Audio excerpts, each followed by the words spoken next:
Hi, I'm Natalie, founder and CEO of Caribbean Connector, connecting us through culture, community, and commerce.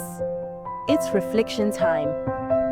Today, we're focusing on one part of the positive side of ego. Take a deep breath in, hold for a moment, and let it go.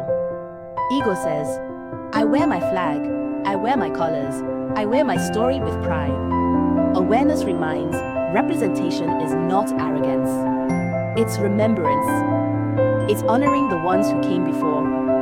Breathe. Wear your story proudly. You represent more than yourself.